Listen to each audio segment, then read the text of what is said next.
ಸ್ನೇಹಿತರೆ, ನೀವೊಂದು ಮನೆ ಕಾಣುತ್ತಿದ್ದೀರಿ.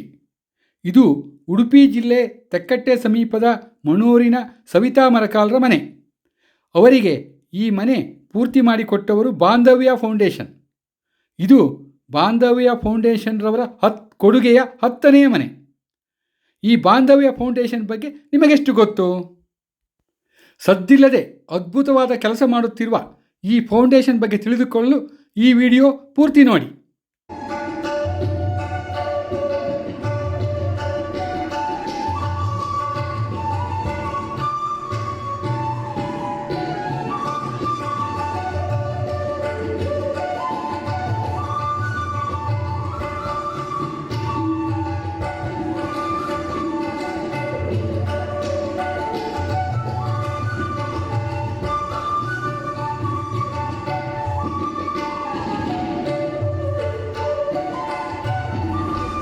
ಮನೆ ಆಗುವಾಗ ನನ್ನ ಗಂಡನ ಹಣ ಸ್ವಲ್ಪ ಸಿಕ್ಕಿದ್ಯಾ, ಅರ್ಧ ಜಾಗ ತಗೊಂಡು ಪಂಚಾಂಗದರು ಮಾಡಿ ಅದು ಲಿಂಟರಿಗೆ ಗೋಡೆ ಕಟ್ಟಿದೆ. ಅದ್ರ ನನ್ನದು ಪೂರ್ತಿ ಹಣ ಖಾಲಿ ಕೈ ಬರ್ತಾಗಿದೆ. ನಿಜ ಹೇಳಕ ದೇವರಾಗಿ ಬಂದು ದಿನೇಶ್ ಬಾಂಧವರು ಬಂದಿದ್ರು, ನನ್ನ ಮನೆ ಪೂರ್ಣ ಮಾಡಿ ಕೊಟ್ಟಿದ್ರು. ಅವರಿಗೊಂದು ಧನ್ಯವಾದಗಳು. ನನಗೆ ಎಲ್ರಿಗೂ ನನ್ನ ಮನೆ ಇದಕ್ಕಾಗಿ ಸಹಾಯ ಮಾಡಿದ್ದ ಎಲ್ಲರಿಗೂ ಧನ್ಯವಾದ ಹೇಳ್ತೇನೆ. ನಮ್ಮ ಬಾಂಧವ್ಯ ಫೌಂಡೇಶನ್ ಹೇಗೆ ಹುಟ್ಟಿತು ಅದ್ರ ಬಗ್ಗೆ ನಾವೊಂದು ವಾಕ್ಯದಲ್ಲಿ ಹೇಳ್ತೇನೆ. ಪ್ರಾರಂಭದಲ್ಲಿ 2007ರಲ್ಲಿ ಬಾಂಧವ್ಯ ಕಲಾತಂಡ ಅನ್ನೋ ಒಂದು ಹೆಸರಿನೊಂದಿಗೆ ನಮ್ಮ ಒಂದು ಸಂಸ್ಥೆ ಪ್ರಾರಂಭ ಆಗುತ್ತೆ. ಕಲಾವಿದರನ್ನು ಪ್ರೋತ್ಸಾಹೋದು ಹಾಗೂ ವೇದಿಕೆಯನ್ನು ರಚಿಸಿಕೊಂಡು ನಾವೇ ನಾಟಕ ಮಾಡೋದು, ಹಾಡು ಹೇಳೋದು, ಈ ಥರ ಒಂದು ಕಾರ್ಯಕ್ರಮ ಮುಖಾಂತರ ಹುಟ್ಟಿದಂಥ ಸಂಸ್ಥೆ ಬಾಂಧವ್ಯ ಕಲಾತಂಡ ಅನ್ನೋದು. ಅದಾದಮೇಲೆ ವಾರ್ಷಿಕೋತ್ಸವ ಮಾಡಿ ಅದರಲ್ಲಿ ಉಳಿದಂಥ ಮೊತ್ತವನ್ನು ನಾವು ಹತ್ತಿರದ ಬಡವರಿಗೆ ನೀಡ್ತಾ ಬರ್ತಾಯಿತ್ತು. ಹಾಗೂ ನಮ್ಮ ಸ್ಥಳೀಯರಿಗೆ ರಕ್ತದಾನ ಸುಮಾರು ಒಂದು 2007ನೇ ಇಸ್ವಿಯಲ್ಲಿ ವಾಟ್ಸಪ್ ಮತ್ತು ಫೇಸ್ಬುಕ್ ಈ ಥರ ಸಾಮಾಜಿಕ ಜಾಲತಾಣಗಳು ಇರಲಿಲ್ಲ.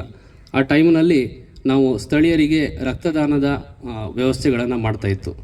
ಅದಾದಮೇಲೆ ತುಂಬ ರಾಜ್ಯಗಳ ವ್ಯಾಪ್ತಿಯಲ್ಲಿ ನಮ್ಮ ಬಾಂಧವ್ಯ ಬ್ಲಡ್ ಕರ್ನಾಟಕ ಎನ್ನುವ ಹೆಸರಿನೊಂದಿಗೆ ಎಲ್ಲ ರಾಜ್ಯಗಳಲ್ಲಿ ತುರ್ತು ಸಂದರ್ಭಕ್ಕೆ ರಕ್ತವನ್ನು ವ್ಯವಸ್ಥೆ ಮಾಡುವ ಒಂದು ಸಂಸ್ಥೆ ಬಾಂಧವ್ಯ ಬ್ಲಡ್ ಕರ್ನಾಟಕ ಎನ್ನುವ ಹೆಸರಿನಲ್ಲಿ ತುಂಬ ಜನರಿಗೆ ಅವಶ್ಯಕವಾಗಿರುವಂಥ ರಕ್ತವನ್ನು ಆಸ್ಪತ್ರೆಗೆ ಯಾವುದೇ ಕ್ಯಾಂಪ್ಗಳನ್ನು ಮಾಡದೆ ಆಸ್ಪತ್ರೆಗೆ ರಕ್ತವನ್ನು ವ್ಯವಸ್ಥೆ ಮಾಡುವಂಥ ಒಂದು ಸಂಸ್ಥೆ.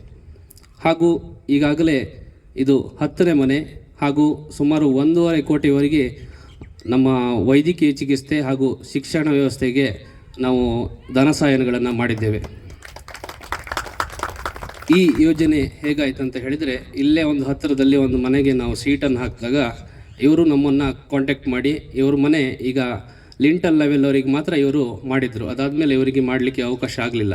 ನಮ್ಮ ತಂಡದ ಸದಸ್ಯರಾದಂಥ ಪ್ರವೀಣ್ ಪೂಜಾರಿ ಅವರ ಮಾರ್ಗದರ್ಶನದೊಂದಿಗೆ ಈ ಮನೆ ಇಷ್ಟು ದೊಡ್ಡದಾಗಿ ನಿಂತಿದೆ. ಹಾಗೂ ಈ ಮನೆಯ ಎಲ್ಲ ಕೆಲಸಗಳನ್ನು ನಾವೇ ಮಾಡಿದ್ದು. ಅಂದರೆ ಕಲ್ಲು ಹೊರೋದು ಇರ್ಬೋದು, ಹೊಯ್ಗೆ ತರೋದಿರ್ಬೋದು, ಅಥವಾ ಕಿಟಕಿ ಪೇಂಟು ಮಾಡಿ ಹಾಕೋದು ಎಲ್ಲದು ನಾವೇ ಮಾಡಿದ್ದು. ಯಾವುದೇ ಲೇಬರ್ ಕೊಟ್ಟು ಮಾಡಿಸಿದ್ದಲ್ಲ. ಎಲ್ಲ ದಾನಿಗಳಿಗೂ ಧನ್ಯವಾದಗಳು.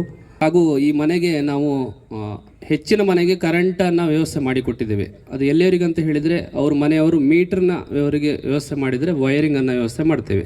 ಈ ಮನೆಯು ಕೂಡ ಇವರು ಬೆಳಕು ಯೋಜನೆಯಿಂದ ಅವರು ಕಂಬವನ್ನು ಹಾಕಿ ಮೀಟರಿಗೆ ವ್ಯವಸ್ಥೆ ಮಾಡಿದರೆ ಅದರ ಭರವಸೆಯನ್ನು ನೀಡುವ ವೈರಿಂಗ್ ಮಾಡುವಂಥ ವ್ಯವಸ್ಥೆಗಳನ್ನು ಮಾಡ್ಬೋದು.